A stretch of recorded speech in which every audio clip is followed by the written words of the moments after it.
Thank you all. Thank you all for coming today. It's a great day. I'm excited, and it's great to see all of you, my good friends in the media, and some of my good friends in the housing community as well. I want to get started because today's the last day to introduce legislation. It's going to be a busy day on the floor.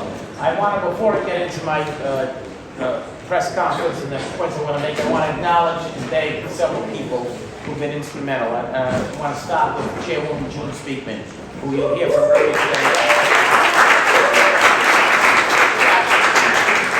I have some remarks, but June has been tireless, hardworking, countless hours all throughout the year, not just when we're in session, running a commission on affordability, always checking on the best practices, going to conferences on housing all over the country, trying to figure it all out.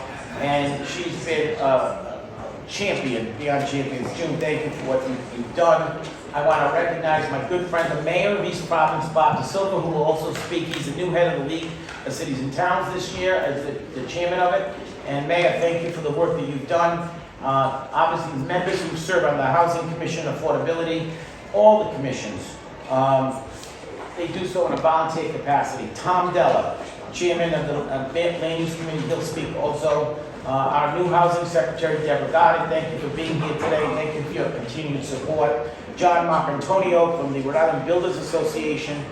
Joel Rocha, who's been a contract attorney who's been helping us write a lot of the technical legislation. It's been very important. Of course, where's Lynn Urbani? Lynn Urbani, this year is my everything. Lynn has been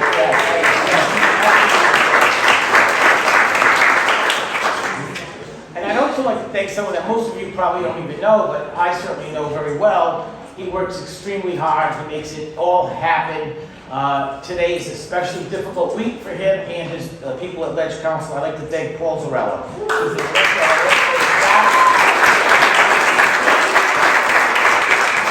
He not only oversaw the final drafting of all this legislation, he reviews and signs on every bill, not only legislation that becomes law, but every bill that's just an idea, and he does it so well. And let me tell you something, it's not easy to have 75 bosses all come at you at once, all with time-sensitive issues, all who thinks that their issue is the most important issue. Paul, thank you for what you do. It does not go unnoticed or unappreciated.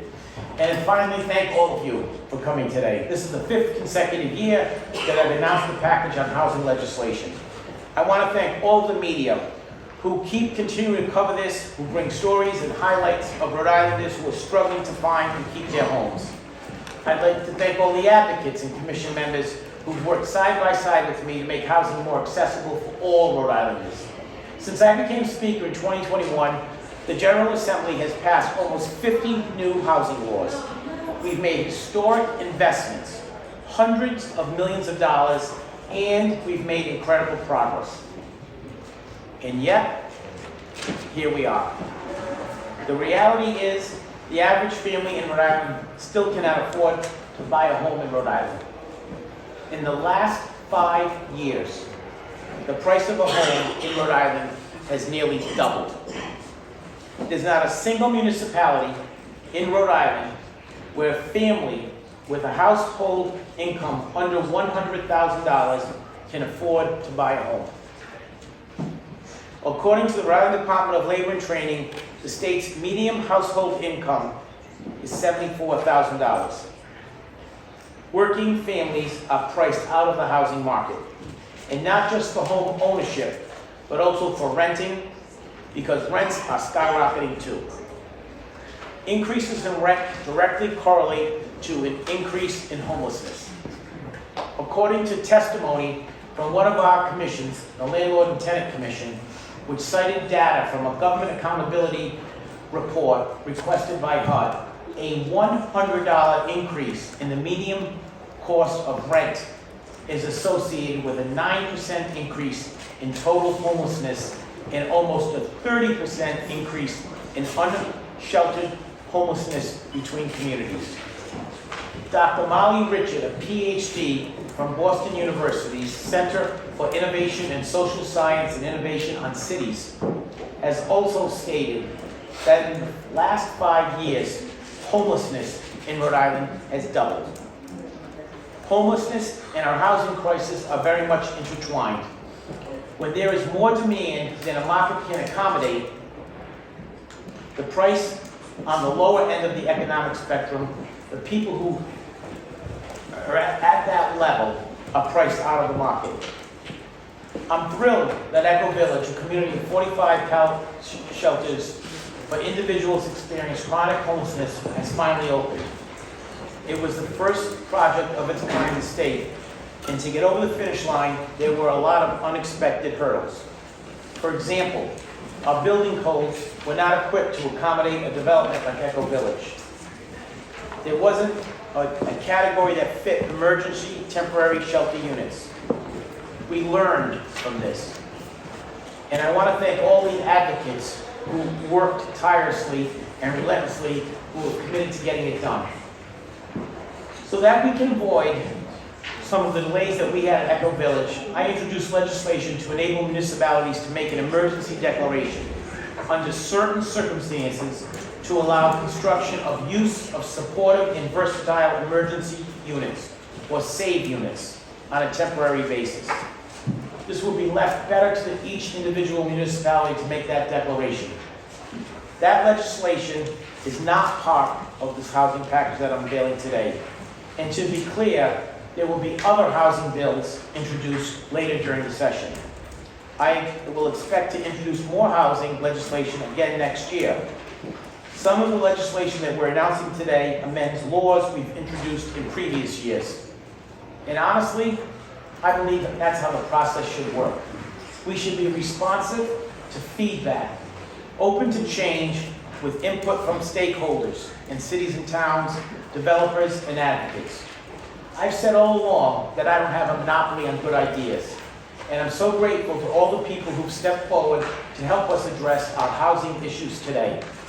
The housing commissions are made up of an all-star lineup, some of the state's brightest and best, the top experts in their respective fields. And through their efforts, and when I say efforts, I mean volunteer efforts, we've heard from experts from around the country. Unfortunately, the housing shortage is not unique to Rhode Island. This is a national issue. However, there are local factors we can't address. Rhode Island's housing crisis was decades in the making, and it's going to take years of a sustained effort to address it. Prior to our recent efforts, the last piece of significant land use legislation passed in Rhode Island was in the early 1990s. Since then, too many communities have become more and more restrictive. We hear, and I especially hear, far too often, we don't want those people in our community. Well, I want to make clear, affordable housing is for working families. Those people are our first responders, our teachers, our nurses, our healthcare aides. Those people are many of the folks in this room today. Working families are the core of our communities, and workers should be able to live in the communities where they work. We're trying to make housing more affordable for them. I want to thank Randy Rossi from the Rhode Island League of Cities and Towns for being here today and for working with me on this effort. We're trying to make decisions in the State House that should be made at a local level, and we can't do it without local input. We don't make decisions at the State House which projects to approve. We don't say yes or no. We don't pick locations of where development should go. We leave that to the local level. Local communities still pick their own planning boards, their own zoning boards. They elect their own town council. Nothing we've done and nothing we're proposing to do will change that. Those decisions remain and should be made on a local level. We've had a law for more than 30 years that states that each community is supposed to do its part to come up with 10% of housing as affordable in their each respective communities. Some communities do it. They meet it, they exceed it, or they're exempt because they have more apartments than the code calls for, or law calls for, I should say. But some don't even want to try. And those communities are the communities we're trying to bring along. I'm not going to go through every piece of legislation in this package. We will have handouts and details to each member of the press and public who are here today. But I really want to give a shout out to a terrific intern, Sophie McKean, who helped put this day together in this package and the slides deck that you're all seeing on the teleprompters and the TVs behind me. I'd like to thank my colleagues in the House for sharing my commitment to housing. One of the strongest advocates we have in the House is the chair of our Housing Affordability Committee, Representative June Speakman. June, I'd like to invite you up to say a few words. Thank you very much.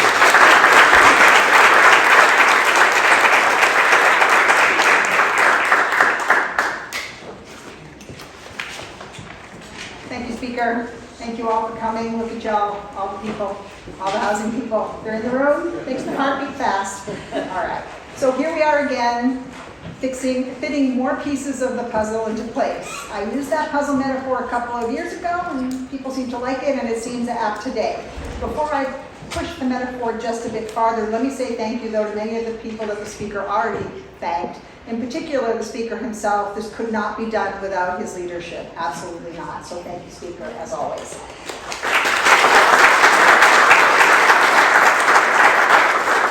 Thank you to Lynn Urbani and Joelle Rocha, without whose constant work these bills could not take shape. Thank you to the commissioners, many of whom are in the room. As the Speaker said, this is our Housing Brain Trust, and without them we could not create such good legislation.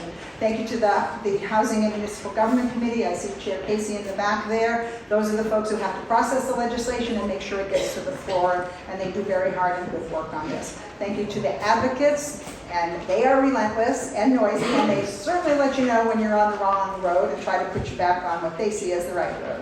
And thank you to my colleagues in the House. There are too many of you here to name, and that's the Speaker's job anyway, since he didn't do it. I think they're obliged to. So thank you very much. So back to the puzzle metaphor. There's that piece about increasing supply. And you remember when the Speaker first started talking about this, he talked about supply, supply, supply.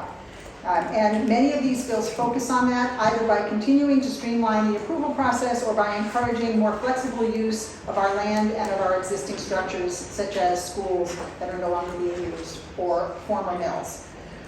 There's the piece about not just building anything, anywhere, for anyone, but continuing to gather data, enhance our planning infrastructure, and strengthen the organizational capacity of the Department of Housing, which we are doing now under the leadership of Secretary Goddard, and she's a fabulous partner.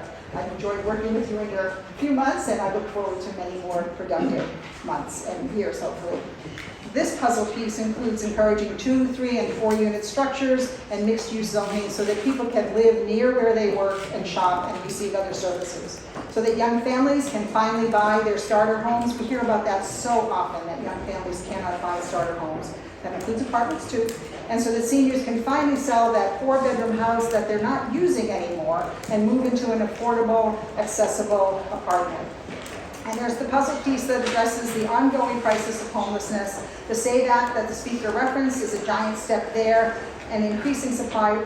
And they say, economists say, that increasing housing supply for all income classes will necessarily and naturally free up housing at the bottom end of the income scale. That's not necessarily true, so we can't rely on that, and we must continue to support the work of organizations like Crossroads, our public housing authorities, and our community development corporations with the funding they need to build and operate housing for our most vulnerable populations. These bills are not about funding. The governor and the finance committee are about that, and I know they're working on that. So 5 years ago, when we started this work, the puzzle table was an incoherent mix of pieces that were housing policy, or not really housing policy, for the state of Rhode Island. With these 5 years of bills and bills of the future and all the other work that all of you do at the department, at Rhode Island Housing, and elsewhere, that picture is beginning to take shape. It's a good picture. We've got a lot more work to do. Thank you for your support for this year's work.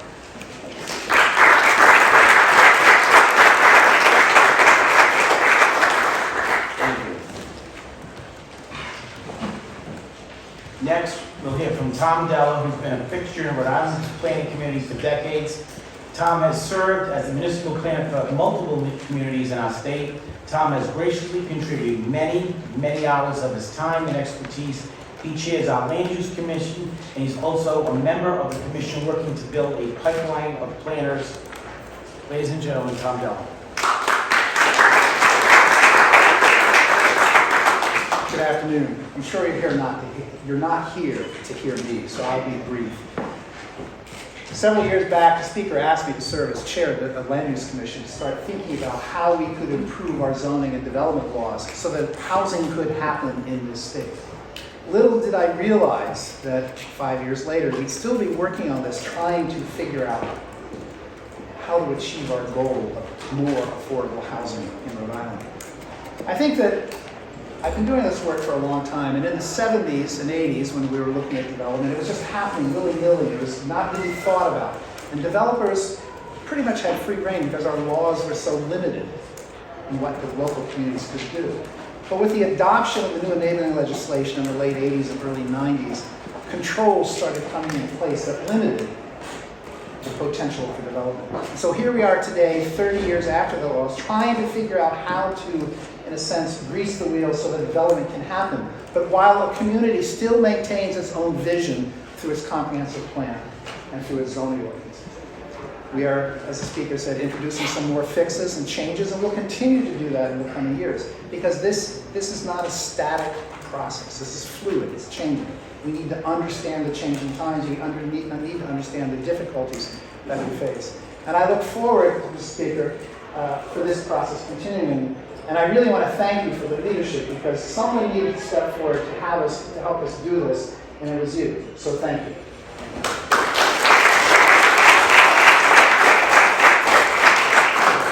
Thank you. The partnership with our municipalities is critical to making real change, and I want to recognize Randy Rossi, the new Executive Director of Rhode Island League of Cities and Towns. Prior to heading up the league, Randy was the town manager in Smithfield and served the municipal government for over 20 years. Randy, there you are.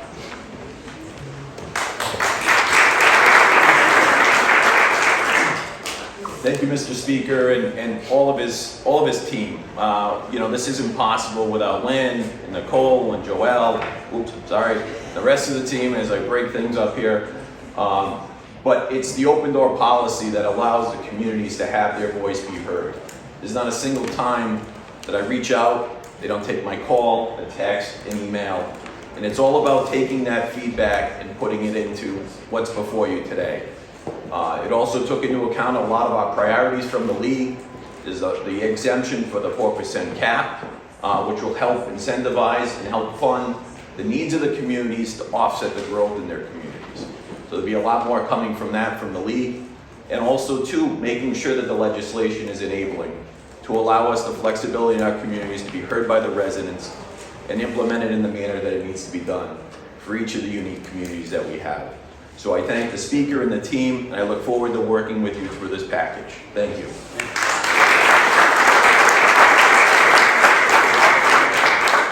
Thank you, Randy. Now, Mayor Bob DeSilva, one of the excellent municipal partners, will have to say a few words, and then I'll be happy to take any questions. Mayor DeSilva. Speaker, I just wanted to come up here and from my perspective as a municipal leader and the president of the league, I just wanted to say thank you to you and your leadership team for putting forward this legislation. Already in 2025, you've heard how the Speaker has introduced legislation to streamline the process of getting more pallet shelters in place if needed, or additional housing during emergency crisis events. I just wanted to share with you the type of calls I get all the time. Who needs affordable housing? It's those people who've been living in homes for maybe 20, 30 years. They're now older folks. Some new person comes along and buys the property and they raise the rents. I get those calls all the time from older folks, elderly people in their 60s and 70s, in tears, talking to me about, hey, I just got a new landlord. He's just raised the rent. I can't afford this. Where am I going to go? Can I get into one of your housing high rises? We've got a several year backlog to get people into our housing high rises. So I want to thank the Speaker and his team for doing everything they can to introduce legislation to streamline the process, to create greater flexibility to local municipalities so that we can bring more housing to our communities. Thank you, Speaker, for your efforts on this. Thank you.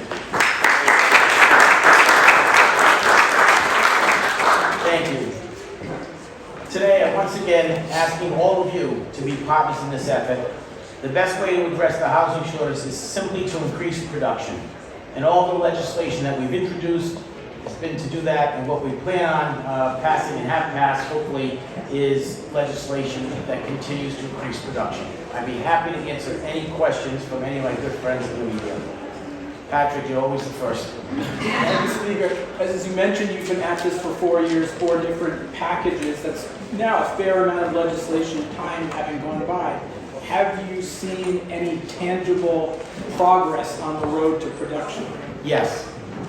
First of all, you can go to Rhode Island Housing. I think Amy Renone's here. She could list out for you, and I don't want to give out numbers, but I'm probably giving them out wrong, the amount of homes that we have, new affordable housing units that are under construction, that have either been rehabilitated or new construction. In addition to that, Roger Williams University, along with Rhode Island Housing Works, I believe, has indicated that since the year 2022 to 2023, there's been a 70% increase in building permits in Rhode Island. That's significant. If you look at the housing court that we have established, it's technically a housing calendar inside the Superior Court. The backlog has gone dramatically down. You can talk to Judge Gibney or Judge Lamphere, they'll give you statistics. Those are 2-3 areas of tangible success. This problem has been 30 years in the making. The first year I became Speaker said it's going to take a sustained effort. We're in the middle of that sustained effort. I am happy with the progress, but we have a long way to go. And that's evident by the market changing, by interest rates changing, by an influx. I did an interview earlier today with a local TV station, I don't mind saying it, Channel 12, Ted Nisi, and he's saying to me that there's been a significant increase from single digits to 23% of out-of-state people coming into Rhode Island and buying the homes here. That's a good thing, it's not a bad thing, but it just hurts supply. Rhode Island is a beautiful state. It's a state that I love very much. And I will tell you that it's good that people want to come here and live, but we need to increase supply so we can accommodate those people and the people who are here looking for homes. We have a great train system into Massachusetts. The T stops in Warwick, North Kingstown, Providence, and Pawtucket. Pawtucket station is new and it's at full capacity. But don't forget, trains work 2 ways. People who live in Massachusetts now are coming to Rhode Island, buying a home here because they can still get more money, more home for the dollar, and commuting to Massachusetts. Compared, I know things are expensive. I know rents are high. I know prices of homes have doubled, but we're still, comparatively speaking, to Massachusetts, Connecticut, our bordering neighbors, a better value. And that's why you see a surge in demand. Because Rhode Island, despite all of our own self-criticism, is a beautiful place to live. And people want to live here. People love Rhode Island. People I come to, I mean, I travel a lot. I talk to speakers from around the country. I talked last weekend with the Speaker of Montana. He said, I want to retire in Rhode Island. I said, how did you get to Rhode Island? And I invited him to come and speak to the House. He married a girl from Warren, Rhode Island, in June speaking. He comes to visit every year, and he loves Rhode Island. So I invited him to come and speak to Rhode Island General Assembly. In terms of increasing supply, are you going to do anything in response to when something happens, like when the mayor of Johnston forcefully opposes a 250-plus unit apartment complex that would make a significant bite in the housing crunch? This is what I would say to that. The Senate President and myself issued a joint statement. In the 47 pieces of legislation we've introduced and passed, and the legislation we're going to be introducing later today, we don't pick what location to put ours. We don't tell the communities where to place them or how many units to place them. We let the local communities do that. In the statement, we said, and I hope this is still, and I'll say it again today, that if the town really truly does need that for a municipal complex, we would hope that they would repurpose the fire stations, the town hall, and the police station that will all be relocated on that site into housing. Because the need for housing doesn't go away. We let the local communities make the decisions. Ultimately, I think your question is, am I ready to inflict penalties on the municipalities? I am not ready to do that at this point. I'm hopeful especially with the renewed leadership of the League of Cities and Towns who spoke here today, the new executive director, the new chairman, that we can work collaboratively. If you know anything about Joe Shekarchi, he wants to bring everybody to the table. He has an open door policy, and he wants to work together. And I'm seeing that, and we are seeing results of that. I met recently with South Kingstown. They have a development for affordable housing called Champagne Heights. When would you see a community like South Kingstown support affordable housing? 3 years ago, I didn't see it. 2 years ago, I didn't see it, but I saw it this year, and I hope to see it again. And there are other communities that typically you wouldn't think want housing, affordable housing. In the western communities, I don't want to say them, but I met with municipal leaders and legislative leaders in some of the western communities, and they came to me, they said, Speaker, we want housing, help us get approval for Rhode Island housing, help us give us some infrastructure money for a water line or a sewer line. I see a change happening in communities, and I want it to continue. And by the way, there's a long way to go for certain communities, and there's always going to be communities that are resistant. Let's talk about Narragansett for a minute. Narragansett Town Council adopted a bunch of ordinances to thwart some of the laws that we passed 2 years ago. Well, I'm happy to say that those people who voted for that are all out of office today. They were all voted out of office. And I will tell you that there was a planning board that was elected in another community that opposed a lot of housing, and they're out of office as well. So I think the mood is getting there. We get a lot of feedback. There's been a lot of public polling on it. Healthcare and housing, number one and number two. Don't forget the bond passed by the housing bond, the single largest housing bond in the history of Rhode Island, $120 million, passed by almost 70% of the vote. It's outstanding amount. So people want housing. They might not want it in their neighborhood a lot of times, but they want housing. And we hope the cities and towns can look at abandoned schools, abandoned municipalities, and a way to repurpose that. We have a lot of legislation that we have passed, laws that are on the books for adaptive reuse, to turn factories. I think it comes to mind, Pawtucket Memorial Hospital, old hospitals, old factories, old commercial buildings, industrial buildings into housing. We've made that process a lot easier. Speaker, you said that you're not open to penalties or... Not at this time. Right, okay, but you also said that you want to help communities along who don't even want to try to reach their 10% minimum. So how exactly, if at all, will this package mandate or encourage, require some of these municipalities to make annual progress, at least toward that 10% minimum that's been in effect for 30 years? It's a very good question. Let me just say that hopefully through education, through partnership with the league, through having an open door policy, to getting a whole new generation of planners who understand that, and people who understand that we can have sustainability, we can have a good environment, and we can have housing, we can have good business practices, and we can have housing.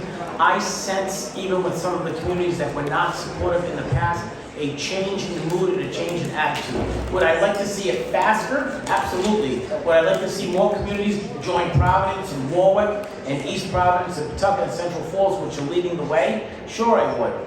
But those communities that I mentioned have a lot of more infrastructure. So that's part of the problem. Sometimes it's a legitimate excuse, sometimes it is an excuse not to do housing. There's always a way to say no to every single project. You can find a no. What makes it difficult is to find the yes. And I'm hopefully encouraged in working with that. And I think that just having these press conferences, introducing legislation, getting the press to report about it, all plays its part. And people are realizing it. They're seeing the bond issue passing by 70% of the vote. They're seeing that communities that supported this lose elections. I can talk about June Speaker. She ran against an individual in her re-election who was anti-housing. She blew him out. I can talk about Senator Ratakis. He ran against somebody in Coventry who was anti. The guy ran against him, campaigned against him on an anti-Joe Shekarchi platform. And Senator Ratakis blew him out on housing, by the way. Not me personally, on my housing package.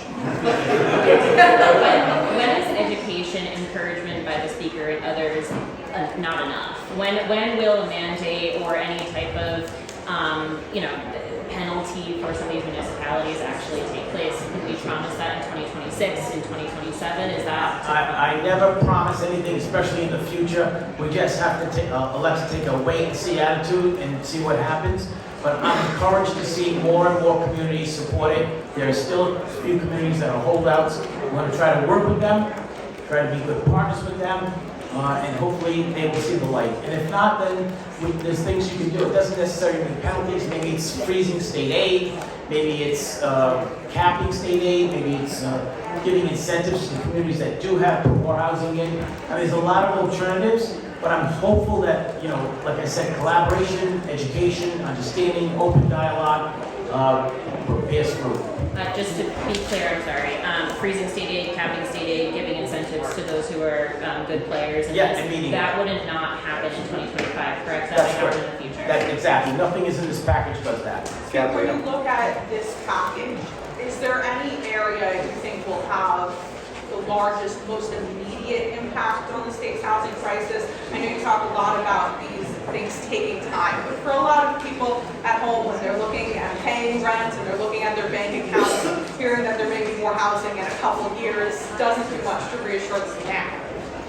I wish, Gabriel, I wish I could have an immediate fix. I wish there was one piece of legislation that could solve the problems either for rental or production. Unfortunately, building a home or new construction takes time. The permitting process, sometimes the planning process, the zoning process, the engineering process, all take time, unfortunately. And it just takes a long time between the actual issuance of a building permit and then an issuance of a CO, a certificate of occupancy. So housing is never an immediate fix. I wish it was. A lot of the bills we've passed, we're seeing progress, and I'm happy with the progress. I would encourage you to contact Rhode Island Housing to list the number of units that, with the ARPA money that we've used and the money that we use. We have a dedicated revenue stream as well for affordable housing. We're making progress. There is no immediate fix, because I will tell you this, if there was, it would be here, and I would push it, or I would have pushed it before. It just doesn't exist. I wish it did. Is there any bill of these 12 that you think will have the largest impact? I think it's a cumulative effect. I think we're going to try to make some technical changes. We've got some feedback from them. There's a list of them. I'll be happy to go over each one of them with you individually after. But I think it's very important that we understand that, again, if there was one silver bullet somewhere, I would make it the one bill if we pass the silver bullet. It just doesn't exist. It's just too complicated. There's too many intricacies regarding building a home, building multi-family home. You got parking, you got landscaping, you got lighting, you got sewer capacity. You've got all kinds of environmental regulations. You've got water capacity. You've got every municipality, planning board, historic board, all want to have their imprint on a house. Even in some communities, we have design review standards, which they have to actually pick kind of windows.